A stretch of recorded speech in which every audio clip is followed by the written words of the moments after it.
I met two dead serial killers. Not ghosts, not figments of my imagination, not a psychotic break triggered from my years spent studying such men. Two infamous killers, in the flesh, right in front of me, before history knew their names and decades before I was born.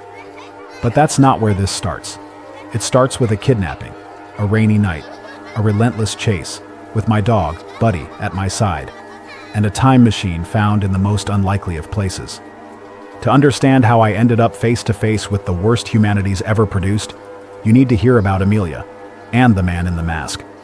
Because before I met the two serial killers, before I was ripped out of time, Buddy and I were chasing a kidnapper through the rain, trying to bring a little girl home. Everything that happened, the serial killers, the time jumps, the blood on my hands, all of it started with them. Without Emilia, I wouldn't have chased the masked man into that abandoned building. And without him, I never would have found the device. I'm Mack former NYPD. Buddy was my highly trained K9 before I moved to homicide. Couldn't leave him behind, so I bought him from the department. Now I'm a private investigator, the guy who takes cases nobody else wants. Tonight, the only case that matters is Emilia. Her father, Jimmy Tattoo, is a capo in the Gambino crime family out of New York. Our friendship got strained when I pinned on a badge, and even after I turned it in, things never fully went back to the way they were. Tonight, our friendship might take a darker turn. I caught his daughter's kidnapper in that rotting building. I cuffed him to an exposed pipe after Buddy nearly tore his arm off to make him drop the gun. Jimmy's crew, all dangerous men, were on the way.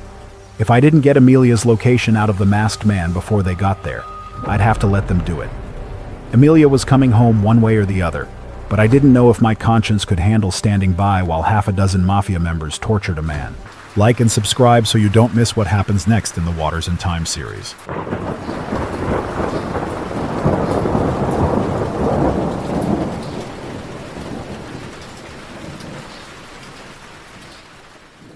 I reached down and yanked the mask off his head. Thick red hair, sharp features, something about his face snagged in my brain, like a name on the tip of my tongue. I knew him. I just didn't know from where. I shoved the thought aside, figuring I'd circle back to it after I made him tell me where Emilia was. But I never got the chance. Buddy would see to that. "Where's Emilia? Did you hurt her?" I asked. His gaze stayed locked on Buddy, on the smear of his own blood matted into the fur around the dog's muzzle, as if staring down a hungry wolf instead of a Labrador who, just 2 days ago, had been wearing a pink tiara while two giggling little girls chased him around my backyard. I kicked the kidnapper's foot. "Did you hurt her?" He jumped, whipping his head up at me. "She's fine. She's sleeping," he said. His legs folded beneath him, ankles crossed, posture tense as he shifted uncomfortably against the pipe he was cuffed to. "Did you drug her? What did you give her?" He rattled off the drug's name. "I was careful. Needed her quiet. But she's okay, I swear." "Did that come in a pill or a needle?" "She's fine." A needle then, I thought. I imagined her crying when it happened, wincing at the pain, her small face scrunching up, maybe biting her lip the way kids did when they tried to be brave. Maybe she'd tried to pull away, but rough hands had held her still. Maybe she'd called out for her dad, her voice small, shaking, terrified. I balled my fists, wanting to cross a line I had never crossed before. "What happens at dawn?" I asked. "Is she running out of air? Is that what you meant over the phone?" "I knew he had someone listening. That piece of garbage can't even play it straight to save his daughter. All he had to do was pay me the ransom. But I guess his daughter isn't worth a few diamonds to him," he said, shaking his head. I didn't bother explaining why Jimmy hadn't been able to get the diamonds, which left us no choice but to try a bluff.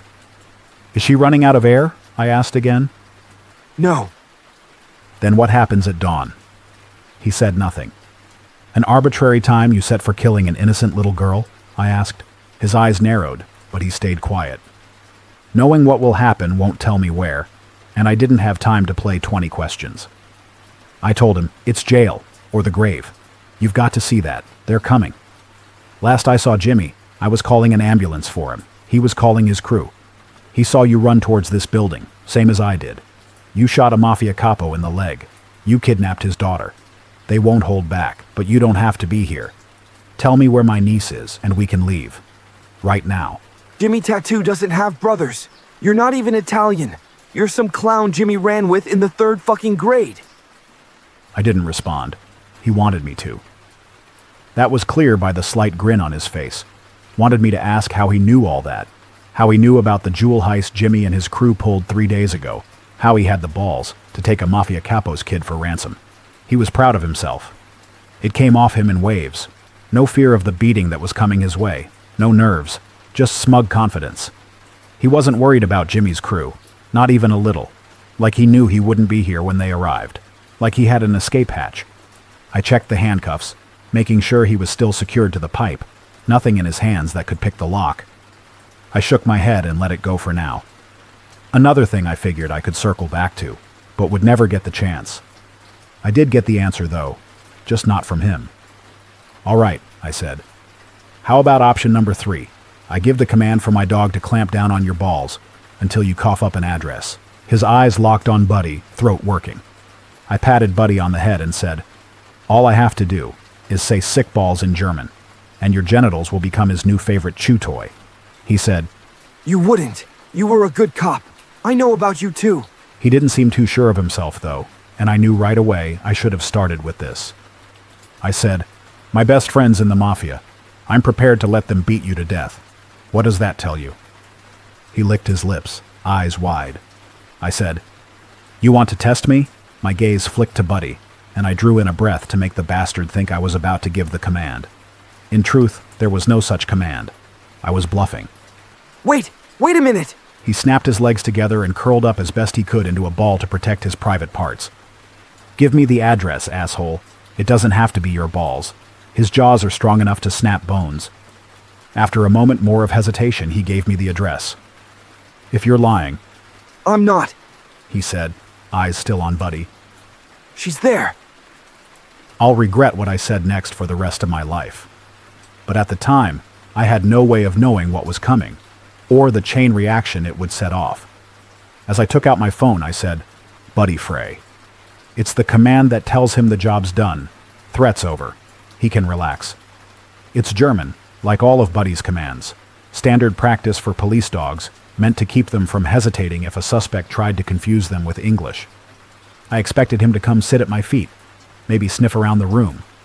Instead, Buddy walked straight to the kidnapper, sniffed at his jacket pocket, then sat down beside him. Not relaxed, not playful. Sitting like a statue, his alert posture. That meant it was something dangerous.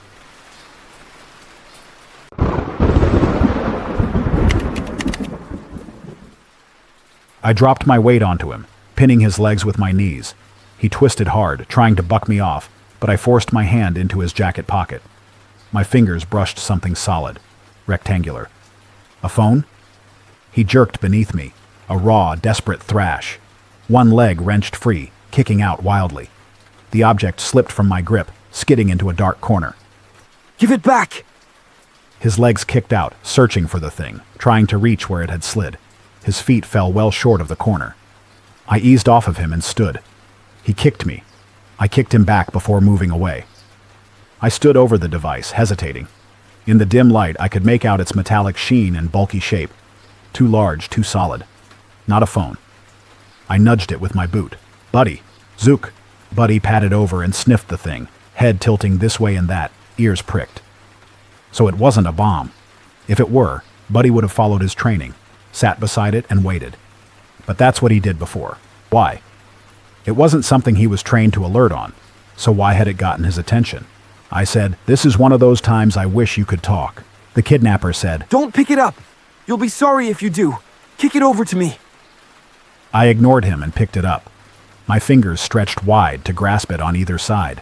It fit in the palm of my hand just barely. The metallic sheen wasn't a case. It was the device itself, stainless steel maybe. The front of it was a touchscreen, and it was counting down. 1 minute, 24 seconds. My gaze locked on Buddy, who was now standing at my side looking up at me. I licked my lips and decided to trust his training. There was something about it that got his attention, but it wasn't a bomb, nor was it a remote detonator for a bomb set up somewhere else. A simple electronic device wouldn't have gotten his attention. I said, so what the fuck is this thing? The kidnapper hissed, Drop it before it's too late! Hurry, drop it! My fingertips suddenly felt warm where they touched the metal. Pressure bloomed at the base of my skull, creeping upward, a dull, squeezing pulse, threading through my brain like 1,000 tiny spiders. The world bent, not outward, but inward, like I was falling into myself. Then, snap. The pressure vanished. Everything came back into focus, clear and sharp. Nothing had happened at all. The kidnapper said, "Fuck! I told you, you fucking asshole! Now you're fucked!" The kidnapper thrashed, cuffs clanging, legs kicking wild, hoping to land a lucky shot. I glanced at my K9 partner. "Buddy, gibble out, pass off." Buddy's bark shattered the air, sharp and explosive. His body went rigid, eyes locked on the kidnapper. The redhead flinched, breath stuttering, jerking back against the pipe. I turned the screen toward him. "What happens when it hits 0? His eyes widened. "Shit, I thought there was more time. Listen, I swear you don't want to be holding it when it gets to 0. Now give it to me. Put it in my hand." He twisted around as best he could, displaying his hand to me. I didn't move. I quickly ran through the possibilities. Digital deadman switch, timed data wipe, remote kill code trigger, timed contact verification, then dismissed them all. None fit the situation. None explained the sheer panic. The only thing that made sense was a mental break. It would explain why the thought of a crew of mobsters coming to beat him to death didn't faze him. But whatever was happening now did. What happens in 53 seconds? A whiny desperation slipped into his voice. "Give it to me, and I'll tell you. Please, I promise." "Tell me first," I said. "You wouldn't believe me." His throat bobbed, his whole body shaking. "Now hurry, please." I saw my opening. He'd already told me where Emilia was, but there were still questions eating at me. 42 seconds remained. "Who's the traitor in Jimmy Tattoo's crew?" It's the only way you could have known about the diamond heist the day after it happened. He stared at me like I'd asked why the sky was blue. Sweat dripped down his temple. I held the device where we could both see the numbers bleeding away. 34 seconds, I said. "Please, God damn it, please." "Give me a name." "Fuck you." "Why target Jimmy Tattoo? You knew how dangerous he is." 25 seconds, his jaw clenched, chest heaving, gaze laser-focused on the dwindling numbers. "Because he killed my dad. Now give it to me." I didn't ask who his dad was. I didn't want to know the name of a man my friend had no doubt murdered in cold blood. Instead, I asked again, "Who are you working with in Jimmy's crew?" He said nothing, his focus locked on the countdown. 18 seconds. "Tell me, and I'll give it to you right now." His eyes flicked between the device and mine, searching, trying to read me. His mouth opened, then shut. The panic drained away, leaving something worse, resignation. The look of a man waiting for the gavel to drop on a life sentence. I'd seen it plenty back when I still wore a badge. He closed his eyes. Whoever it was in Jimmy's crew, he was too important to this man to give up. I crouched beside Buddy, hand sliding over his fur to ground myself. A cold weight settled deep in my chest, thick and solid. My gut told me I was screwing up in ways I couldn't even understand, but I couldn't back off now. 11 seconds, I said. "What happens? And who's the rat?" "It's a time machine. Okay, motherfucker? I can't be trapped here. Please." "Give me a name and it's yours," I said, ignoring the nonsense he had spouted. His eyes sprung open, and he reached out his legs to me, but he wasn't kicking this time. He was trying to touch me with his toes. He wasn't coming close to me and Buddy. 7 seconds. I told myself the man was crazy. Nothing was going to happen. But a sharp pulse throbbed at the base of my skull. My skin turned clammy, cold. The man's fear was infectious. 4 seconds. My hand tensed on Buddy's back. He stood stone still, his body alert. He knew something was coming too. 1 second. 0. Blinding light. A gut-wrenching pull. The world disappeared.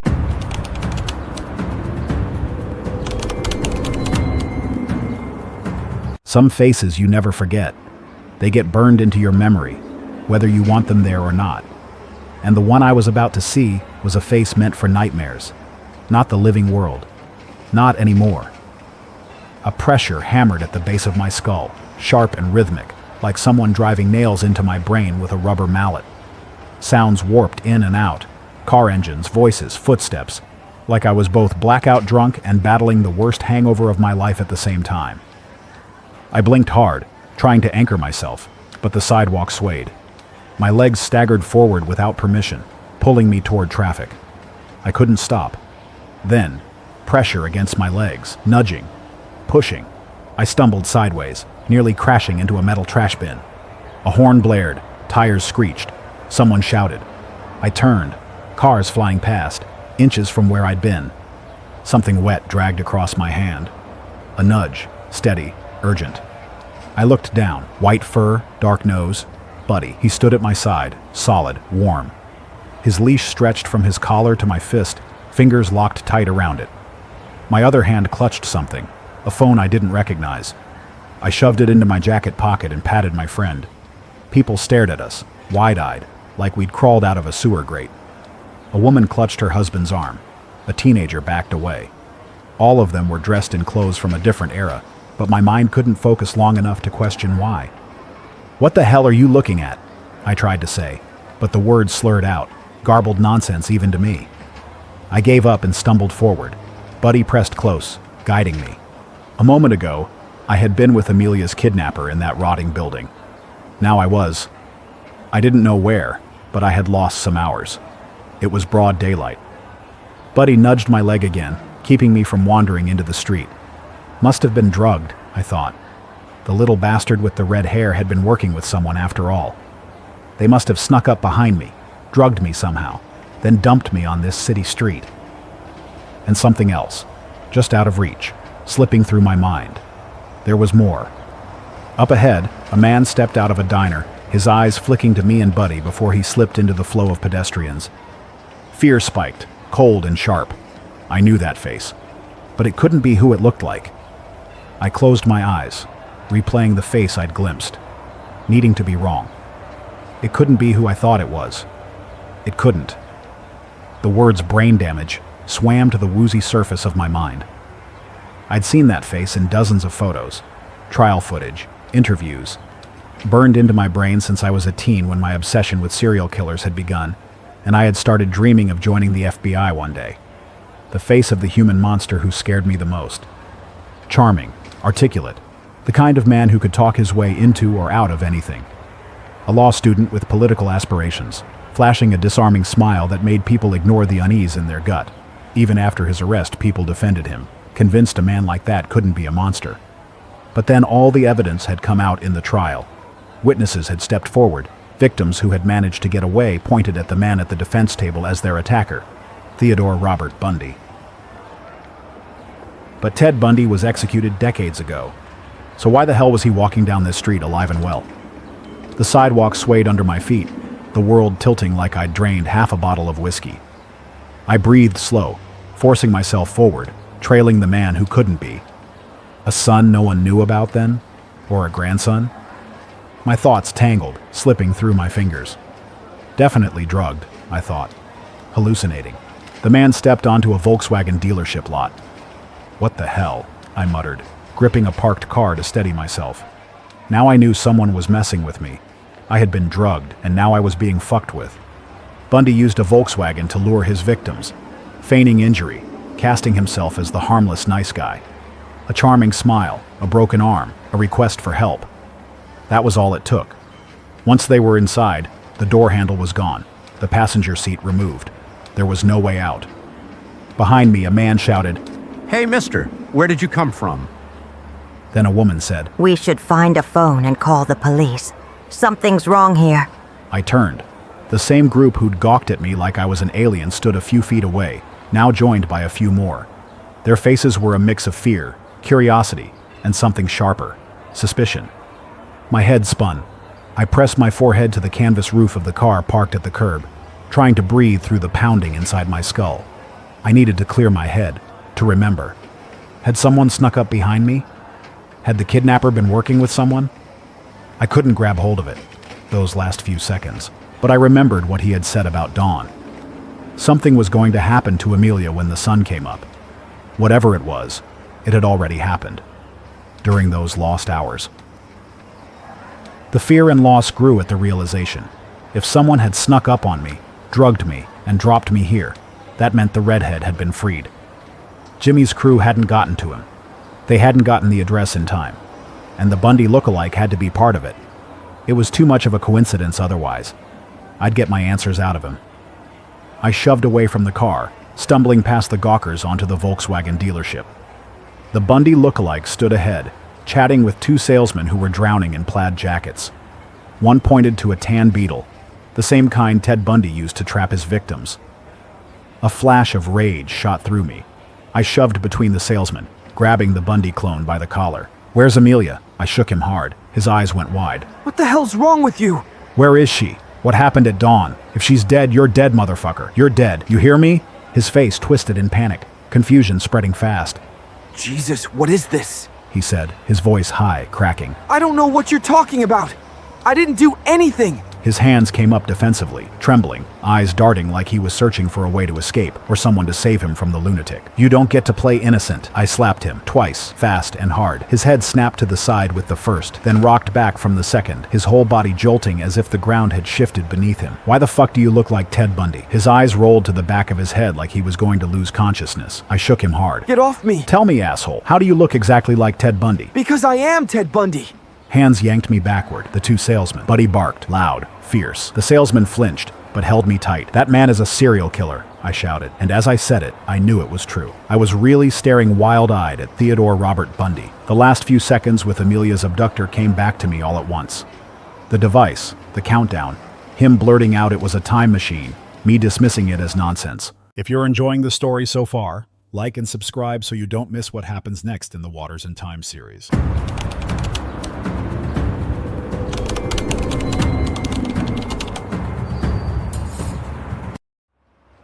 Wait, this guy's a cop.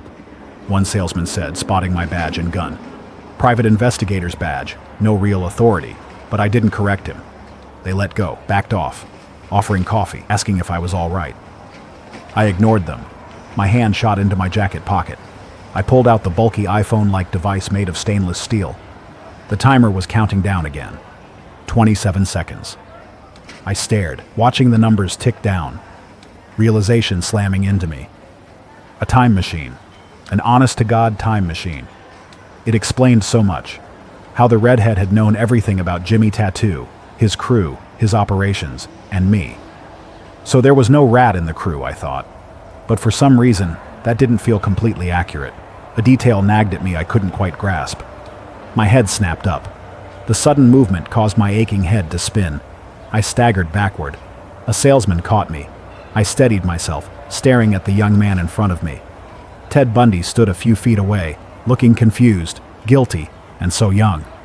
He looked to be in his early 20s, but it was the guilt that struck me, because I called him a killer. He hasn't killed anyone yet. Not yet. But he wanted to. Very badly. I didn't have to be a mind reader to know that. Serial killers spend years fantasizing before acting, having the sickest, darkest secret thoughts imaginable. And here was a man who knew all that about Bundy.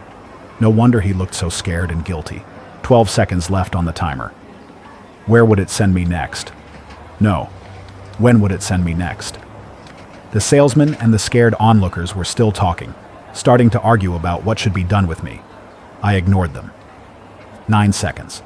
I could stop Ted Bundy, save dozens of young women. Some believed he had killed up to 100. I shoved the device into my pocket, found the snap on my holster, and drew the Glock 19, staggering a little as I did so. A woman gasped. Buddy let out a low whine, and in that instant, I realized I was no longer holding his leash, nor was he touching me. Did that matter? Would he come with me whenever the device sent me? I remembered how desperate the redhead had been to touch me with his toes there at the end. The thought of leaving Buddy behind made my blood run cold. I turned away from Ted Bundy and fell to my knees, reaching for my friend. The world tilted. A blindingly bright light. A woman screamed.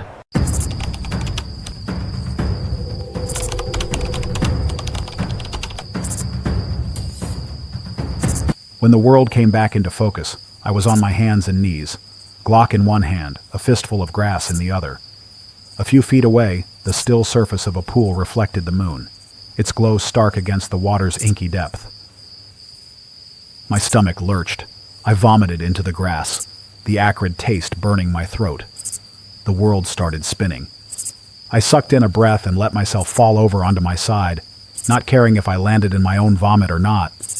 I shut my eyes tight. Then it hit me. Emilia. It was nighttime, but was it my night, my present? Did I still have time to get to her before whatever happened at dawn?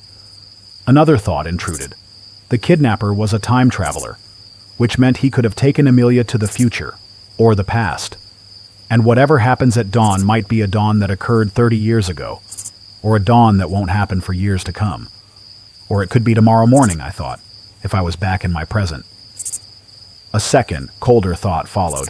I'd left Buddy behind. A spike of dread ran through me. Except something wet dragged across my face, a warm nudge against my cheek.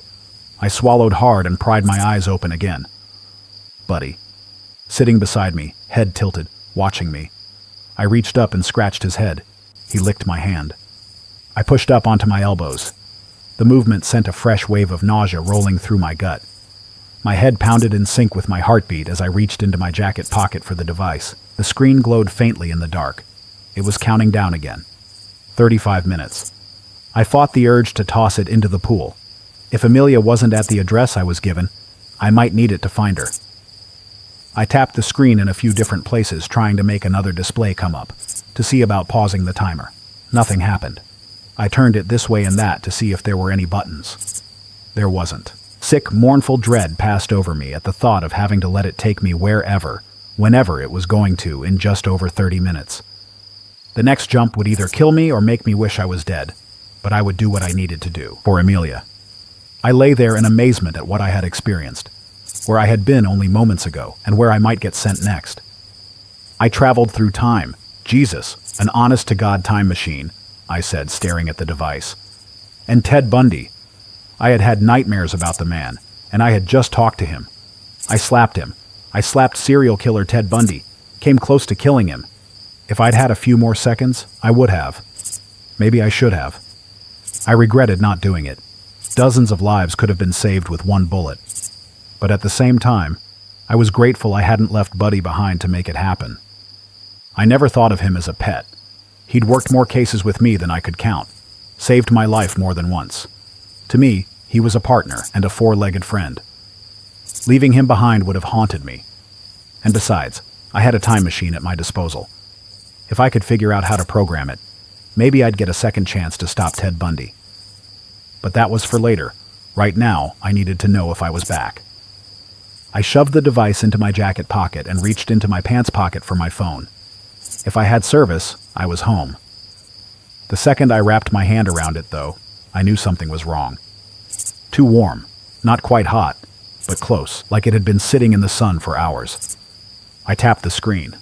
Nothing. I held down the button on the side for a few seconds. The screen stayed black. Traveling through time had fried it, like it had fried me. Buddy leaned in and sniffed my dead phone. I rubbed his head. Why was he okay?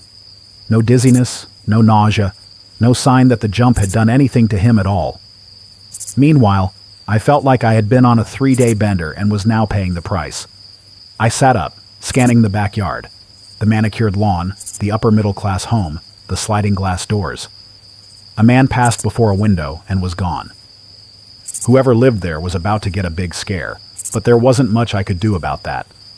I forced myself to my feet and stumbled toward the house.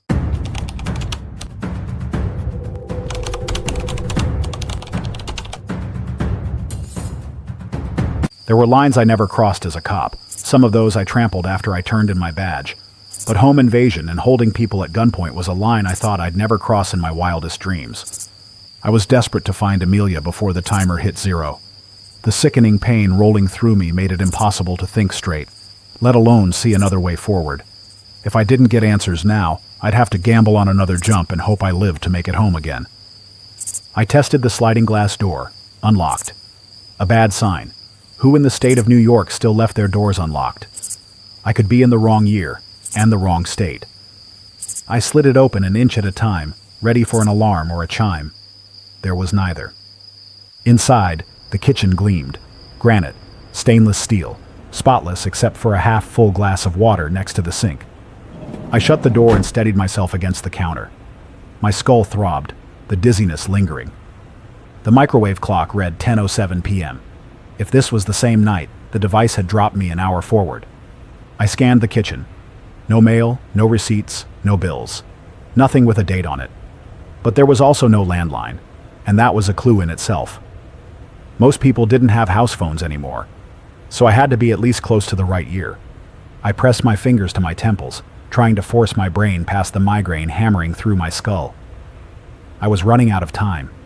Thinking straight was impossible. I hated what I was about to do, but I had no choice.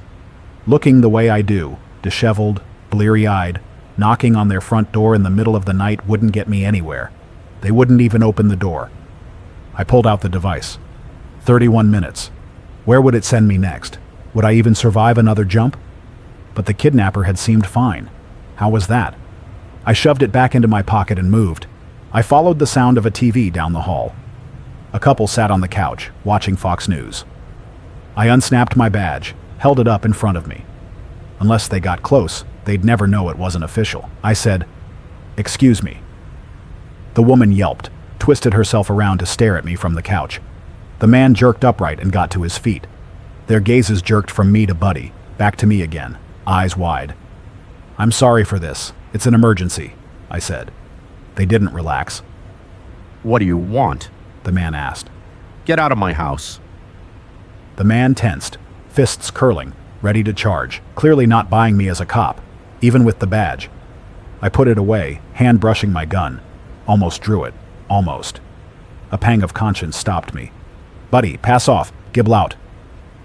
Buddy's body locked, his stance squared. Two sharp, rattling barks. The man took a step back. The wife jumped to her feet and wrapped herself around her husband. And I felt as small as an ant doing this. But time was ticking. "Please don't hurt us," the woman said. "Answer some questions and I'll be gone," I said, knowing it was a lie.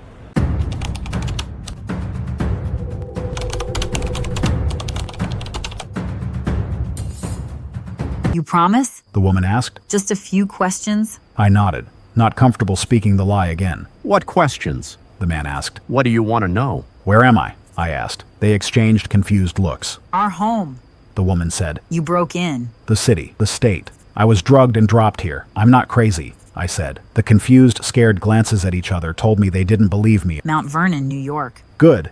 That's good," I said. "What street are we on?" They told me. If I didn't go to jail for this, run-ins at the supermarket were going to be awkward. I live about 5 minutes away. Now what's the date? March 7th. The 7th? You're sure? Not the 8th or the 9th? Be sure. In my excitement, I stepped toward them. They cringed away from me. The woman started to cry. "Are you sure?" "Yes, please don't." "Don't what?" I asked. But as soon as the words were out, I realized I was holding the Glock. I don't remember drawing it. I holstered it. "I'm sorry." I took a few steps back, holding up my hands. We answered your questions. Now please go. The man said. "Do you have children?" I asked. "I do. A 6-year-old little girl named Jessica. She has a best friend named Emilia. They play together nearly every day. I've known Emilia's father since the 3rd grade. He's like my brother. She's like my niece." They looked at me like I was crazy. 2 days ago, a man took Emilia. He's holding her for ransom. Long story short, I know where she is. Or I hope I do. And I'm going to need your help getting to her. Call the police. Why do you need us? I said nothing, but thought, because I don't know if she's there right now, or 10 years from now, or 5 years ago. And I only have 25 minutes to figure it out, or else I was going to have to play Russian roulette with a time machine.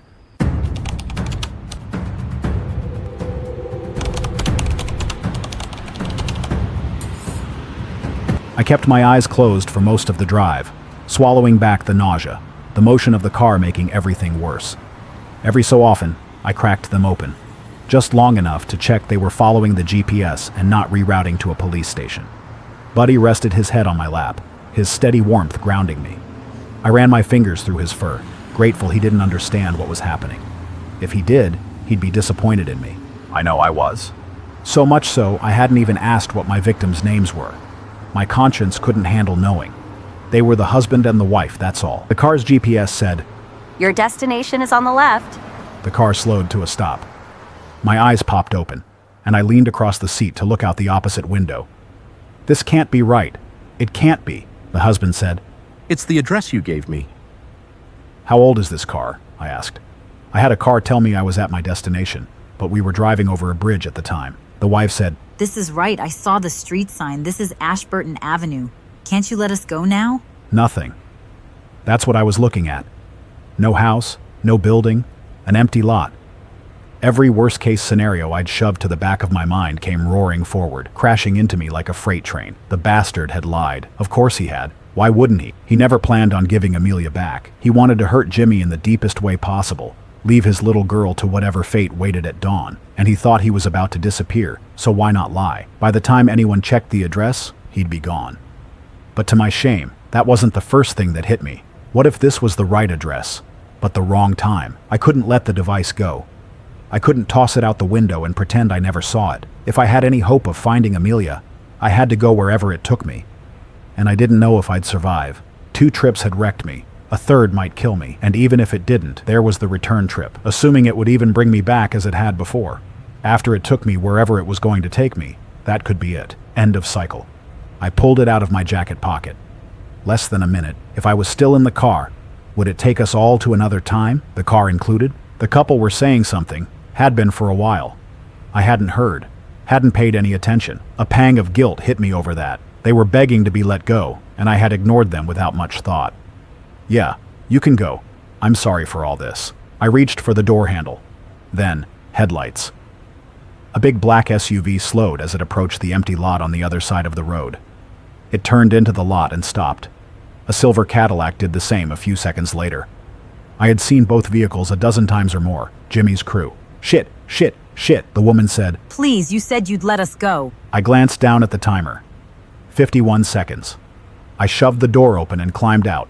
Buddy right behind me. Before I could shut it, the car pulled away from the curb, picking up speed as it disappeared down the street. A fresh wave of nausea slammed into me.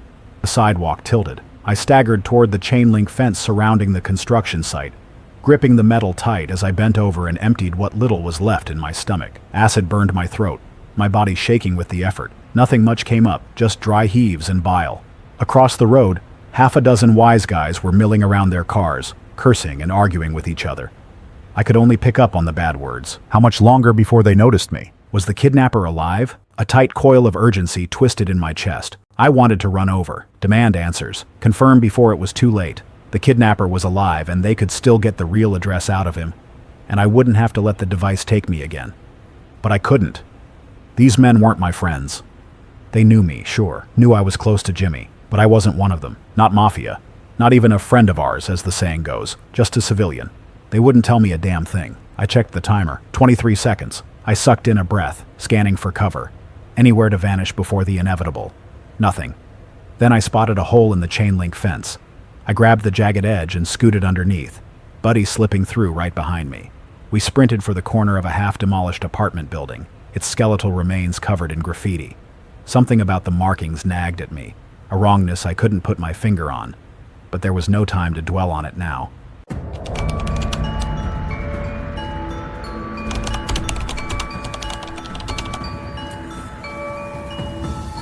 The world slammed into Mack, hammering his skull and sending him sprawling onto the cracked sidewalk. His cheek scraped against the concrete as his stomach twisted violently. He rolled onto his side, retching, a thin stream of bile dribbling onto the pavement. His body kept convulsing, dry heaving long after there was nothing left to bring up. His body was wrecked, every nerve firing off raw, jagged signals that scrambled together like crossed wires. His head throbbed in deep, pounding waves, each pulse swallowing his thoughts before they could fully form.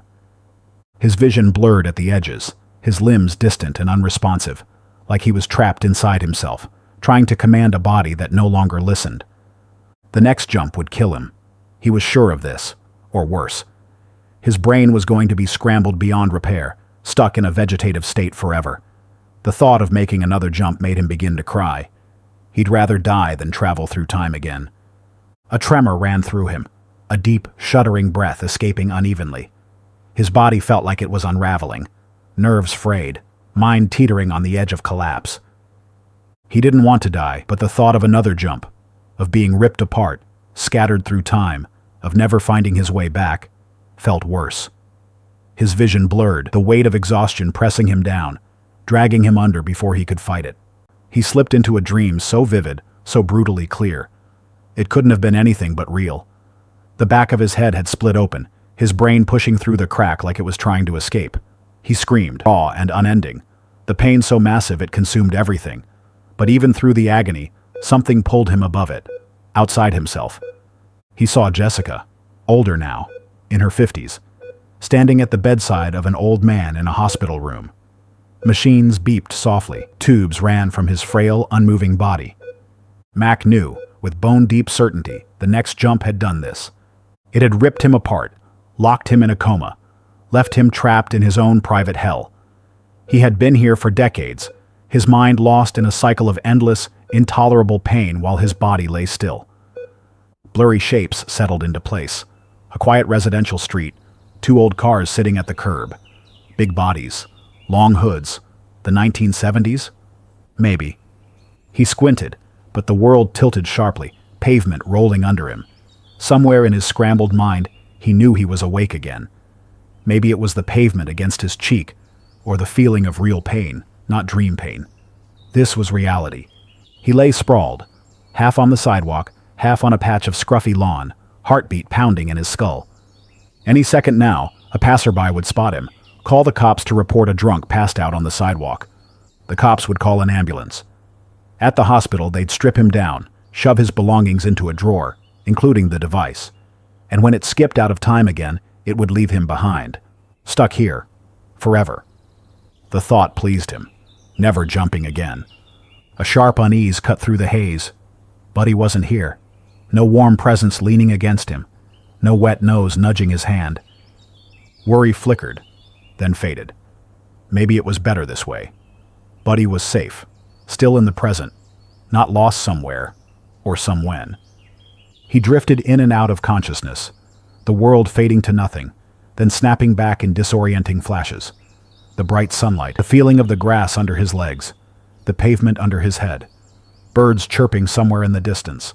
A breeze drifted over his sweat-soaked skin, making him shiver a little. Then, at some point, he realized he was thinking more clearly. Ice picks still dug into the back of his skull. His body still felt wrung out, but the crushing pressure had lessened. He could think. Not well, not fast, but enough. He knew he had to move, to get up.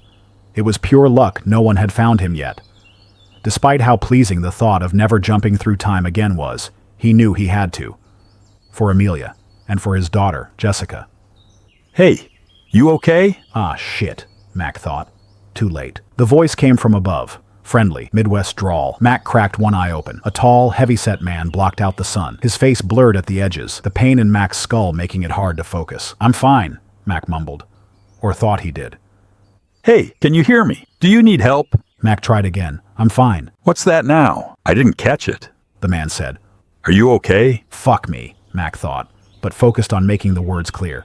"I'm fine. Resting," the man said. You don't look so good. Mack barely processed the words. Through a half-open eyelid, he saw the man was glancing around furtively, like a kid about to do some shoplifting. The man asked. What's your name? Mack said nothing, not even when the man asked again.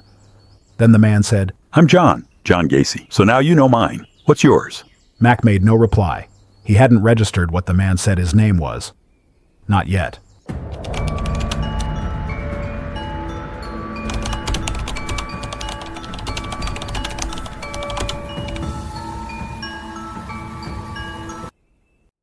Much of a talker, huh? The man clicked his tongue. That's okay. I talk enough for both of us. Some folks say I never shut up.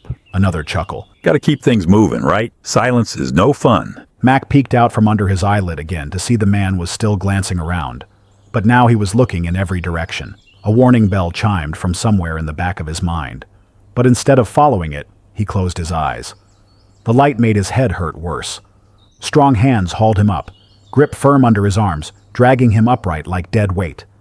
The strong odor of cigarette smoke clung to the man, wrapping around Mack as his legs buckled, knees threatening to fold. But the hands didn't let go. His head lolled forward, chin nearly touching his chest, the world tilting, shifting, a nauseating blur of color and motion. His stomach clenched, balance teetering on the edge of collapse.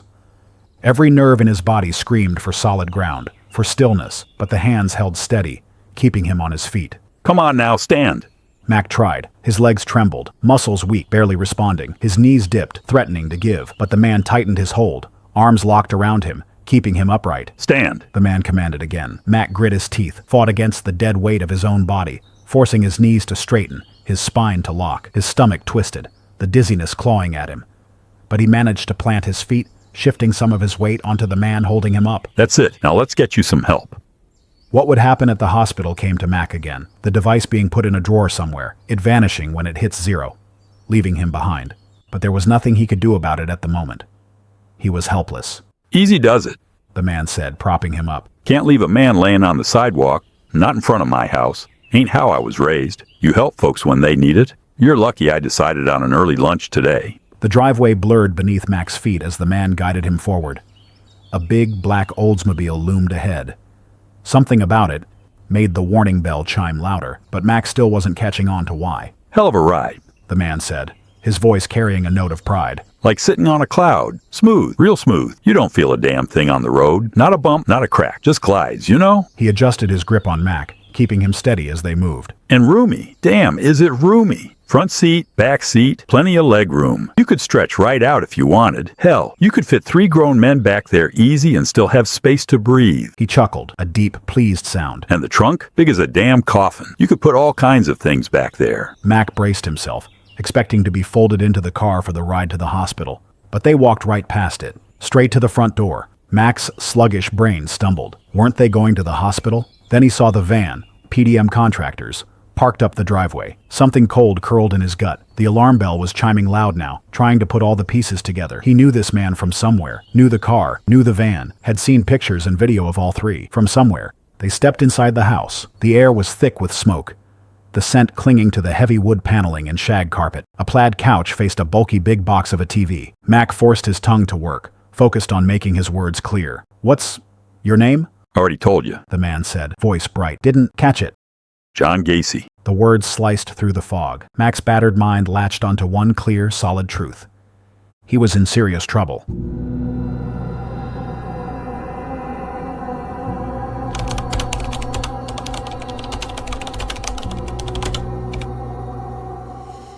John Wayne Gacy. The name alone sent a slow, creeping horror through the thick haze of pain clouding Mack's mind. 33 victims. Young men lured into this very house, made to feel safe, then murdered. But when? That was the question. What year was this? Had Gacy already started? Were bodies already piling up in the crawl space?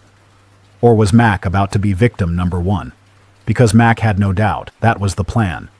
Those furtive glances, to make sure no one saw them out on the sidewalk. Gacy had made up his mind to kill Mack already.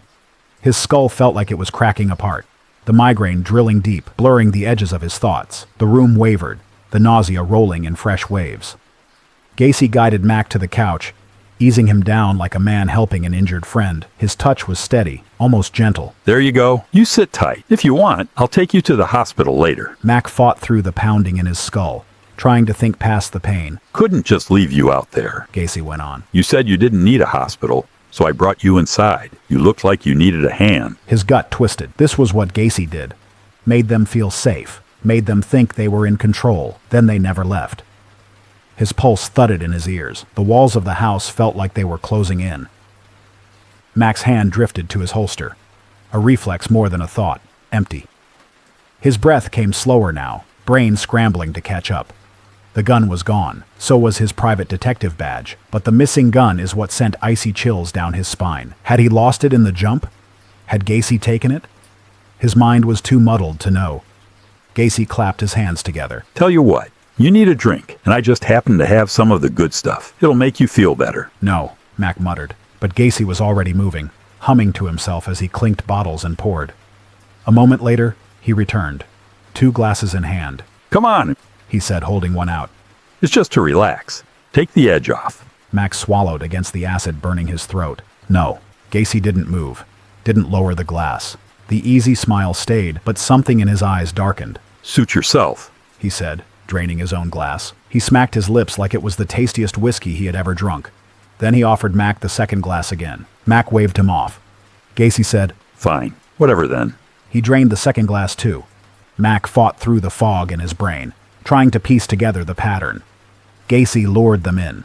Once inside, he offered a drink or a smoke, something to loosen them up, make them pliant. When they let their guard down, that's when he brought out the cuffs. By then, it was already too late. It was a routine Gacy went through in making his kills. A ritual. One he apparently couldn't break, even when he had a victim who was already pliant and helpless. Mack had to get out of here before the cuffs came out, or he was a dead man. Mack forced himself up, muscles locking in protest, the weight of his own body feeling impossible to lift. His vision tunneled, a dark haze creeping in at the edges. The room lurched violently to the left, sending his stomach into a freefall. Gravity yanked him down, and he collapsed back onto the couch, breath coming fast, nausea clawing up his throat. Whoa there, pal.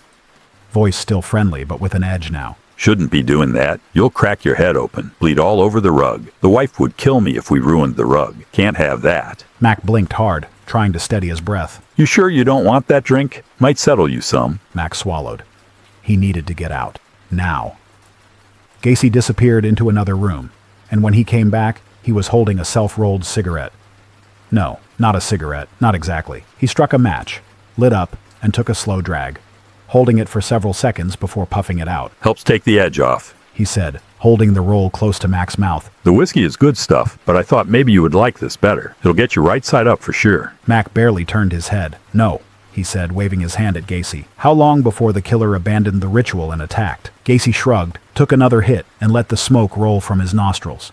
He kept talking, casual, easy, like they were two old friends kicking back after a long day. Something about work, about his guys at PDM, about the neighborhood changing. Useless chatter, background noise that went on in between blowing smoke at Mack. His voice felt far away, like the drone of a radio left on in another room. Sure you don't want some? Mack shook his head, but the smoke lingered, curling in the air, thick enough to taste. It clung to everything, slipping into his lungs with every breath. The effects of the second-hand exposure were kicking in, just as Gacy must have wanted. The ritual had to be satisfied. His arms felt heavy, but not in the way they had before. Not like dead weight, not like something was pulling him under. The exhaustion was still there, but the sharp edges were blurring, softening. The stabbing pain behind his eyes dulled, the constant pressure in his skull easing just enough to stop feeling like an ice pick lodged in his brain. The dizziness didn't vanish, but it settled. He was still weak, still disoriented, but the room wasn't spinning as violently anymore. Gacy kept smoking, kept talking, shifting slightly on the couch. Mack didn't move, didn't test it yet. He sat there, letting his mind adjust, letting himself feel it. For the first time since landing here, his thoughts weren't slipping through his fingers. They stuck. The fog didn't lift all at once. It peeled back, slow and uneven, like storm clouds breaking apart just enough for a sliver of light to break through. Gacy stood with a grunt, stretching his arms. Be right back, he said, then wandered out of the room, disappearing down the hall. Mack waited a beat, then pushed himself upright. His vision tilted. The floor lurched. He fell back. He'd never get far. He'd have to crawl out of the house. His eyes flicked to the ashtray. The pungent stench stirred a memory. When the kidnapper had stepped out of the room, right before Buddy had lunged, Mack had smelt the same stench on him, and the man had seemed perfectly fine. Not like he felt like he was about to die. There had to be a connection. Mack reached for the ashtray, then took a long, steady drag and held it. The fog thinned even more. He exhaled slow, lungs burning. Gacy strolled back into the room, something metallic dangling from his fingers. Mack's breath stilled. He'd been expecting them, but that didn't stop the wave of fear slamming through him. Handcuffs.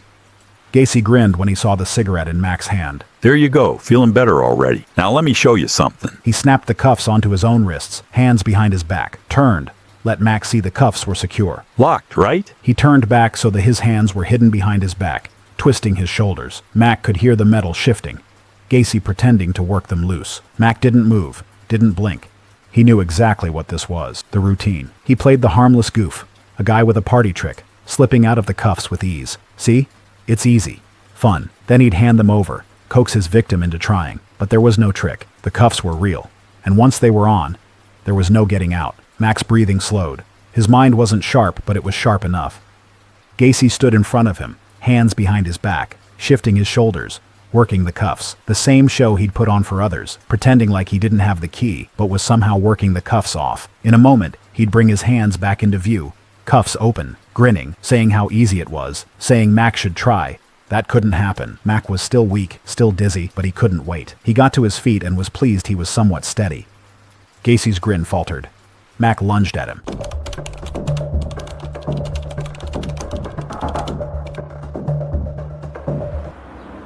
I stepped out of the house, slipping coins from the kitchen table into my jacket pocket.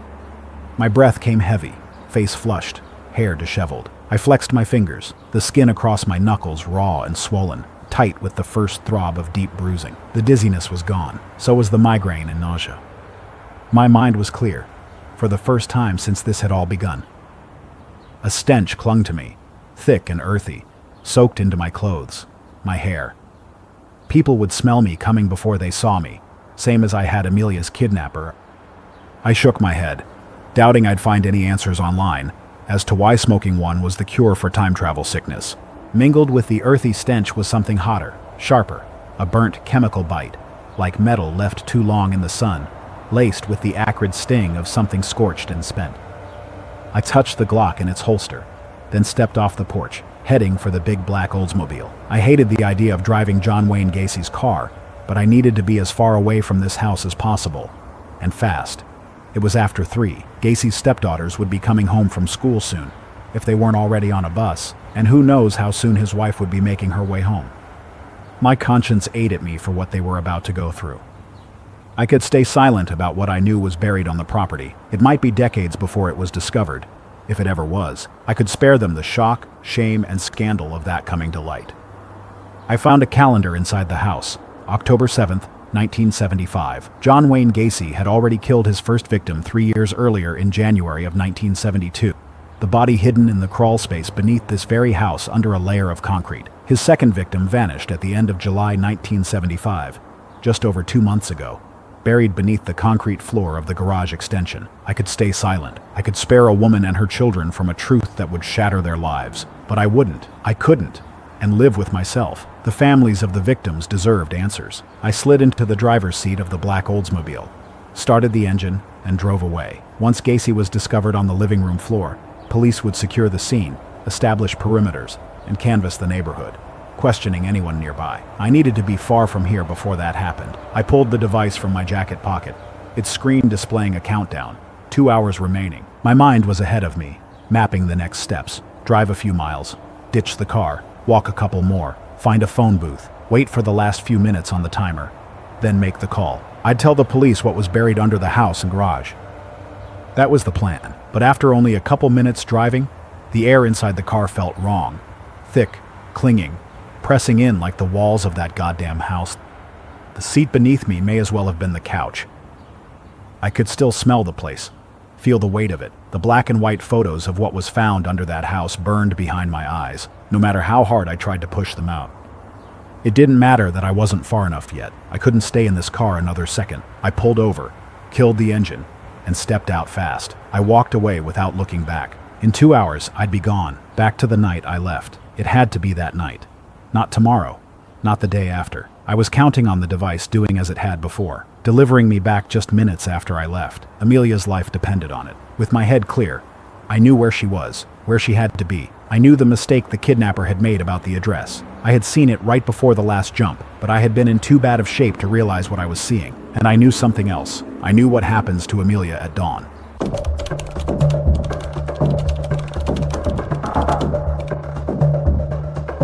The dog wouldn't leave. Big white lab, planted in the middle of a room inside the condemned building, like someone had bolted its paws to the floor. Frank had seen stubborn strays before, cats wedged into crawl spaces, raccoons hissing from basements, but nothing like this. Shouting, clapping, even Danny swinging his boot too close didn't rattle it. It was the kind of stance Frank had only ever seen from a dog guarding something precious, like a pup or a fallen owner. But the room was bare. Should have just dragged him out by the scruff, Danny said, leaning on the work truck. Sure, Frank said. You want to explain that to the state if it bit ya? Ray, the oldest on the crew after Frank, spat in the dirt. Back when I started, you tossed a firecracker in. Problem solved. Frank stood inside the chain link fence, arms crossed, glaring at the building. Every minute wasted was money set on fire, and after enough years on jobs like this, Frank knew the clock never stopped ticking. They were supposed to start at dawn, but hadn't been able to do a thing because of the dog. Regulations, Frank said. You find something breathing, you call animal control. So they did. It took an hour for the first guy to show, another half hour before he radioed for backup.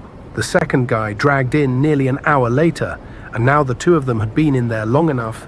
Frank started wondering if a third man would be coming. It's a lab, not Godzilla, Frank muttered.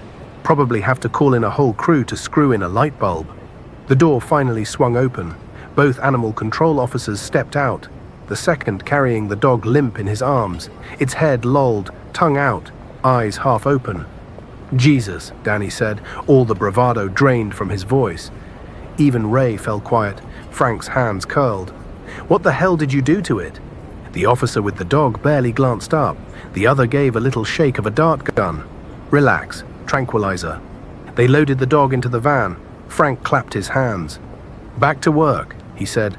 The excavator stood ready, engine humming, arm poised. With a hiss, the operator swung the bucket forward, metal teeth biting into the roofline. Cinder blocks cracked, beams snapped, sections of ceiling collapsed in on themselves, sending dust belching out windows like smoke. The machine shifted, grinding over rubble, lining up for the next piece. The bucket lifted, aiming for the stairs that had come into view. A horn split the air, long, loud, frantic. Heads snapped around as a Toyota exploded through the fence, metal folding under its tires. Jesus Christ, Danny shouted as he and Louise dove aside, gravel scraping under their boots. The car smashed through the fence and crunched into the excavator. The machine barely shuddered. Nothing short of a bomb could hurt that beast. But inside, the operator killed the engine with a curse. Steam hissed from the crumpled hood. Frank stormed across the lot, face burning. Somebody call the cops. The driver's door swung open and a man stumbled out. Shirt torn, one sleeve hanging loose, blood smeared across his cheek, fresh scrape cutting his jaw. His knuckles were swollen and split, hair stuck to his forehead with sweat. But it was his eyes, wide, frantic, that gave Frank pause. They darted from the rubble to the excavator, then locked onto the animal control van. Frank slowed. There was a smell clinging to the man, thick, earthy, unmistakable. His eyes were bloodshot, completing the picture. He's bombed out of his head, Frank thought. Get the hell off my sight, Frank said. The man ignored him. Was there a dog? A white lab? Frank's anger eased as a different picture formed. The guy wasn't nuts. He was the dog's owner. The guy thought they were about to knock the place down with his dog still inside. Dog's fine, Frank said. Animal control took him. Go talk to them. Then move your damn car before I call the cops. Behind him, Danny's knuckles cracked. Let's toss his ass, Danny said. Luis gave a short nod. Damn near killed us. The man's voice broke. Where was the dog? Was he scratching at something? Get off my sight. We got work to do, Frank said. The man swallowed hard. There's a little girl inside. She was kidnapped and hidden here. Bullshit. No kids in there, Danny said. We checked every inch. This guy's nuts, Uncle Frank. Frank's gut knotted. Danny wasn't exactly known for thorough work. The only reason he was on the crew at all was because Frank vouched for him with the owner. But now... Every inch? Frank asked, voice lower than he meant. Danny's jaw twitched. Every damn inch. The man's eyes stayed locked on Danny. Was the dog scratching at something?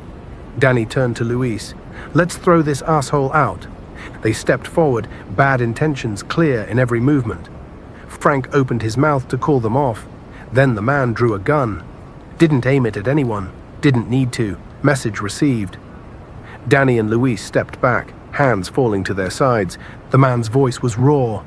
The dog wouldn't leave that room, right? Wouldn't move no matter what. He was scratching at something, floor, wall, then stopped when you saw him.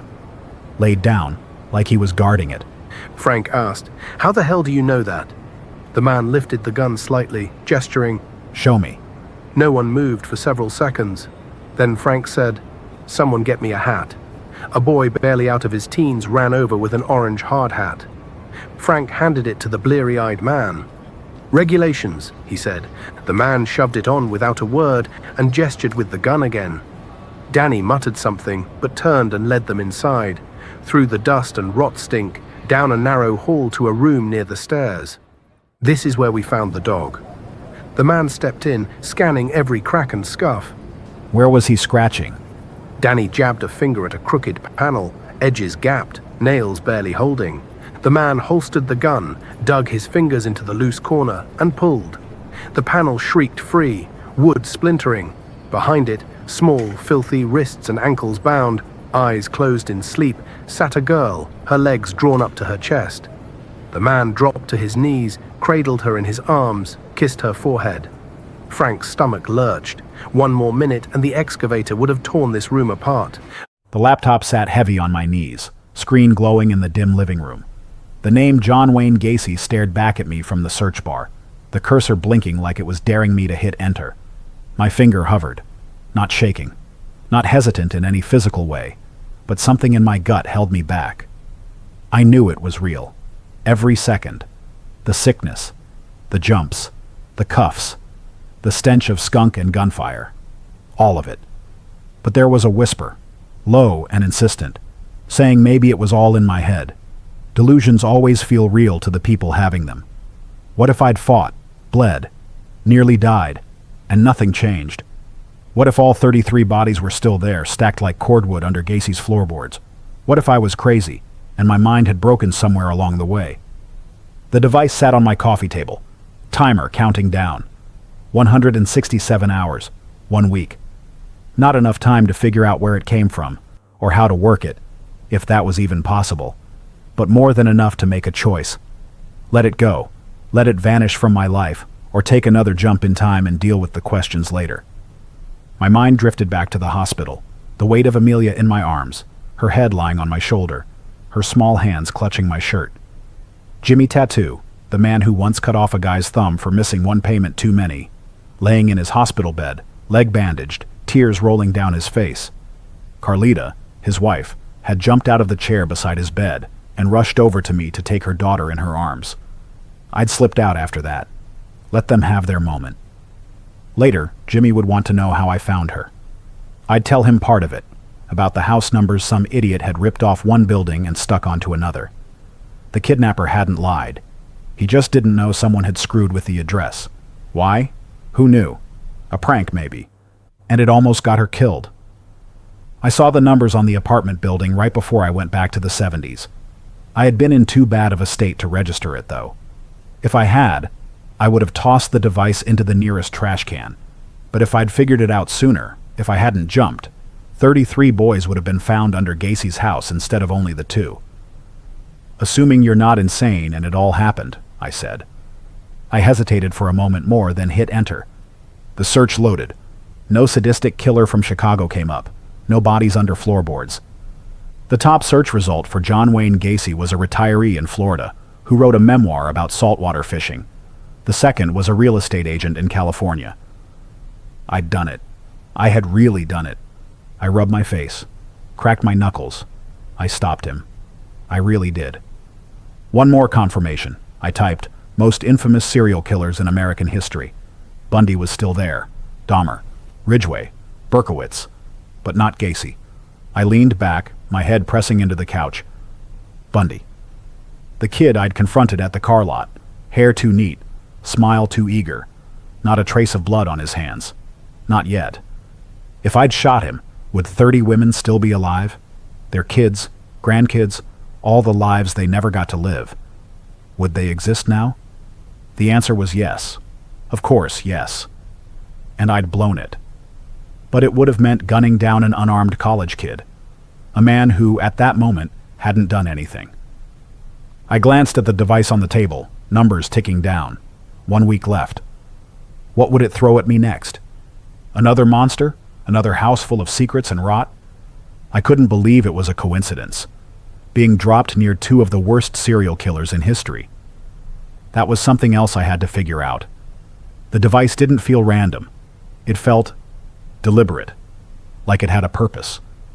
And then there was the other thing weighing on me. What was the price for tampering with time? So far I wasn't seeing any. Not for me. That thought twisted into something sharper. The kidnapping.